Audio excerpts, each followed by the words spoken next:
I would need to have sex with a conservative for them to have a courageous bone in their body. That's the only way it could possibly happen. They are afraid of everything. They're afraid Yeah. of cities. They're afraid of minorities. They're afraid of queers. They're afraid of immigrants. Like they live their lives in a constant state of fear. So just go after that.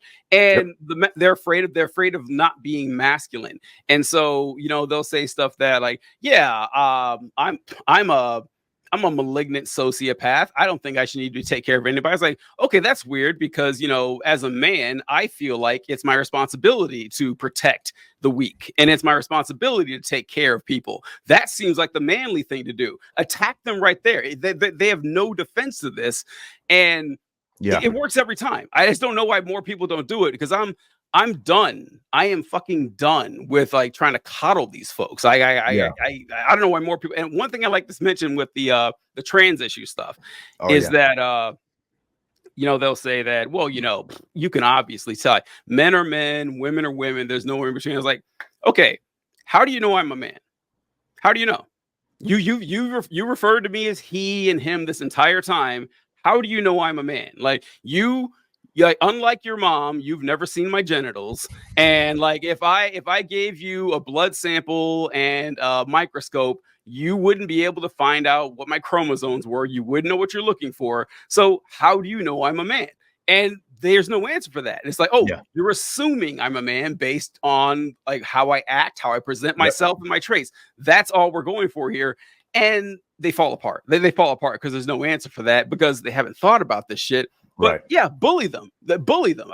Yep. I'm encouraging everybody out there. Bully conservatives. It's the only Bully. way. To Yeah, I did this actually in a recent debate with Oh shit.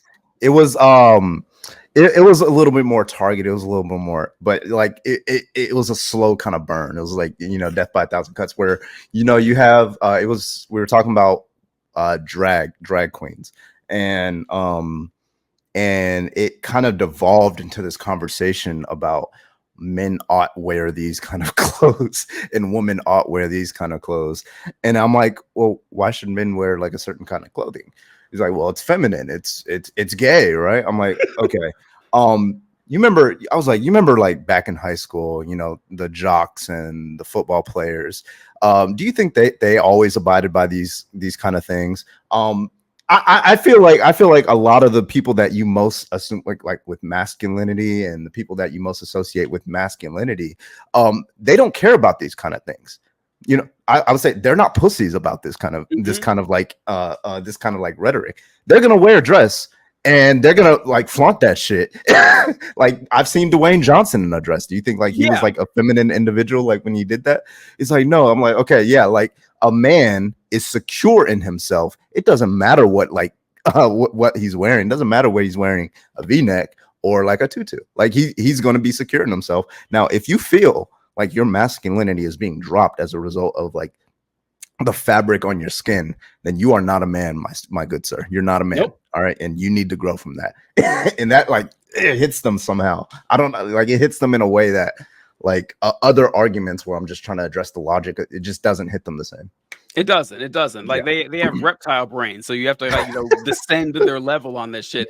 And it's funny you mentioned like people in movies and like guys like because I remember being a kid and I would see movies and you'd have men in drag. And honestly, men in drag has never been funny to me. Apparently, it's funny to a lot of people, but like especially when you watch British comedy, they do it all the time. And it's not funny and it's kind of lazy. It's kind of like it reminds me of whenever a movie wants to have a funny scene and they have an old woman do hip hop. It's like it's fucking lazy comedy. Like it's no thought at all.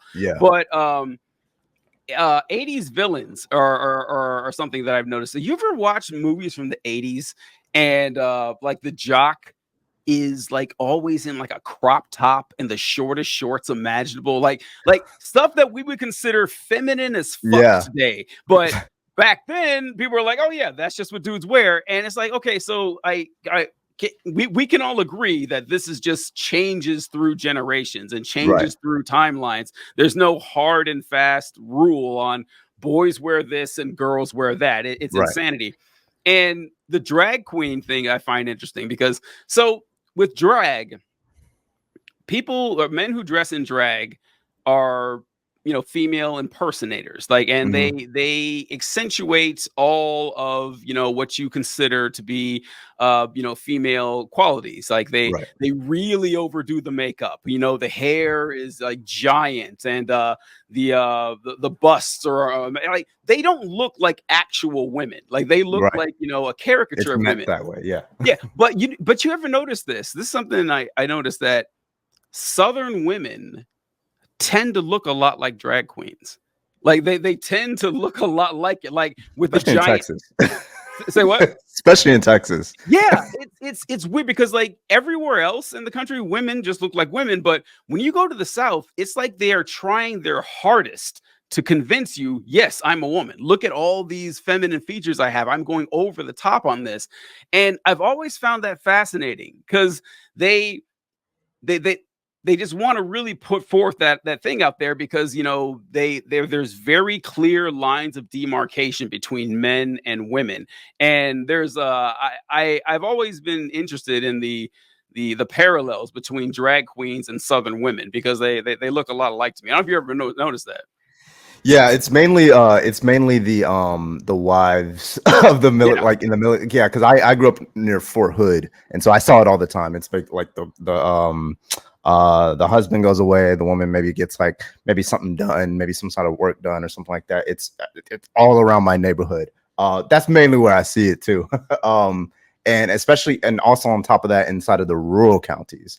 I don't, yeah, I'm not sure what explains that the best. I'm not sure why it's yeah, that's interesting point. Well, But it's now, what I think it is that it's the conservatives' deep insecurity about their sexuality, or their gender identity. Like they're deeply insecure, and it works both ways for men and women. mm, It's like, you know, men, they get the giant truck, they get the truck nuts, yeah, they you know, they wear the operator hat, like they never served a day in yeah, combat or stuff like that, or they grow the giant beards. It's like, right, I'm gonna go as far as I can to prove to you that I'm a man, because deep down I don't feel like one. And women, they do the same thing. They try to, you know, show how much of it's a a woman they are. performance.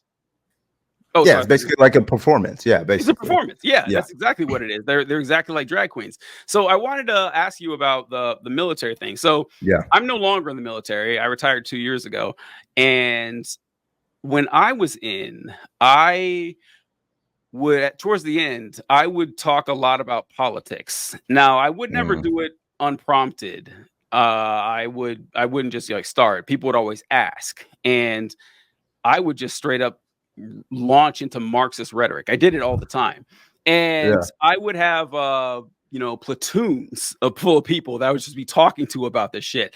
And of course, you know, your average person isn't going to be a Marxist or a leftist, yeah, let alone your average.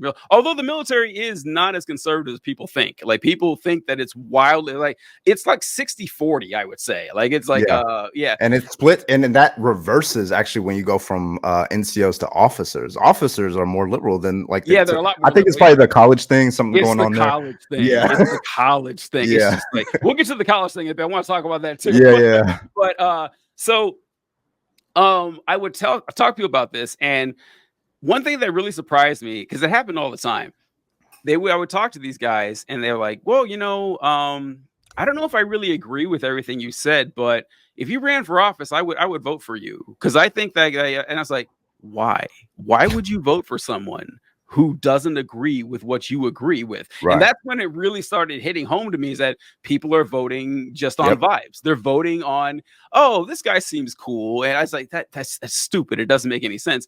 But uh in order to do that, people already need to respect you. They need to have a Right. high opinion of you in order to get away with that. And so I was wondering, in your career, if you've ever run across something like that.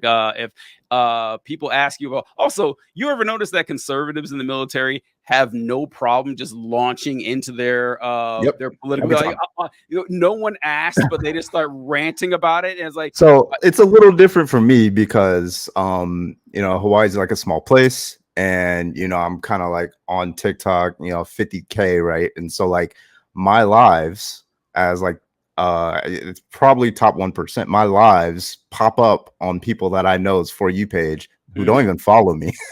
Right. So like I've had that happen twice in my unit.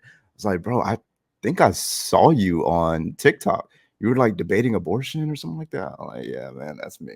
And so that kind of forces me into it. But usually it's always it'll always be the conservatives who are like ranting on, and then the officer will make like a slight comment like, oh yeah, they'll make like a pro-choice like argument, but it'll be very, very slight where you're like, okay, I kind of see what's going on here.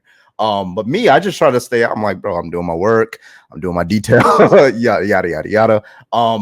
But now I'm being forced into it because of like my status online, and I have to. I honestly I just play the game because I'm just like, yeah, man. I kind of do the thing that the deep conservatives will do. Oh yeah, I kind of see both sides. Oh no! Oh no! I'm like, no. Yeah, they always say that when somebody says I see both sides, conservative, 100% conservative. So I just do it just to get out of the conversation. I'm like, yeah, I kind of see both sides. Like, oh, I see Jesus. Oh, I guess they're coming for me. They're coming for you. Oh, yeah, that actually happens almost all the time on stream because I live like a dense populated. But I'll just like try to get out of it and be like, yeah, like at one point it's a life, but at the other point, bodily autonomy. It's a difficult question to ask, but I can't do that if you just watch me on TikTok. So now I have to commit to it. So. That's interesting. Yeah. That's interesting. I wasn't on TikTok at all back when I was in the Army. So I do. So at work, that happens a couple of times. It's awkward. It's just, but although I work, I am the program manager for the state rental assistance for the state of Indiana. So the people I work with are leftists or liberals anyway. So it doesn't, but it is odd. I'll get an email. It's like, hey, I think I saw you. I saw something from you on Instagram. I was like, yeah, that's me. Yeah. And I'm like, oh, work. It makes me feel weird. Sidebar here. I wanted to talk forward with the college thing is that you mentioned how your lives are in the top 1%. So I love that. Like, I love whenever the live is done and then you click and it's like, your live did better than 99% of all people with your phone. It's like, yeah, that's great. And there was a time last year, it was like a 1 or 2 month period where they didn't do that. And it was you remember that? Yeah. And it said, hey, great job. I was like, no, I want to know. But I feel like you're turning the homework back to me with the face down. Exactly. Yeah. Right. Yeah. I was like, okay, because sometimes sometimes I would like start a live and then something would be wrong and I like end it in 30 seconds. And then I wonder what it would say with that. And it said, you're doing a great job. Keep up the good work. Like, okay, all right. Talk to me after class. Yeah, right. And so, but then I would do a live that got like regular numbers and stuff. And it said that I was like, okay, that's weird. And they did that for like 2 months, but it's back now. So I'm happy. Look, folks, folks like Carbon and myself, like we are egomaniacs. Like you have to be one to do something like this. Like you absolutely have to. You need to have like this inflated view of yourself. But the college thing, I really want to get into because, so you mentioned that like officers will be more progressive than enlisted soldiers, and it is because of the college. It is. And this is something that's always interested me. I'm sure you've run across this a lot in your travels, that conservatives shit on college all the time. Like they love shitting on college. They're like, it's a waste of time. They're just there to indoctrinate you. And that's always bugged me because they are somehow under this wild misapprehension that you get to college and there's a Marxist professor. Well, first off, I ask people who went to college, like, how many Marxist professors did you have? Like in your 4 years? Maybe one, maybe. It's not, you don't run across these folks. But the reason that people who go to college are more liberal than people who don't is very simple. One, because the more you learn about the world and the more you learn about religion, philosophy, and economics and culture and anthropology, you realize that, oh, what I was taught back in Possum Dick, Arkansas isn't exactly how the world works. Like you realize that and you learn more. And and almost equally importantly, as important, you get to meet people from all around the country and all around the world and talk to them and learn about their experiences. There is no chance that you go through that and come out just as conservative as you went in. You can't. And it even works with conservatives, because conservatives who went to college are less conservative than conservatives who don't. And like, so it's like, it's not a conspiracy. It's just reality has a left-wing bias, and that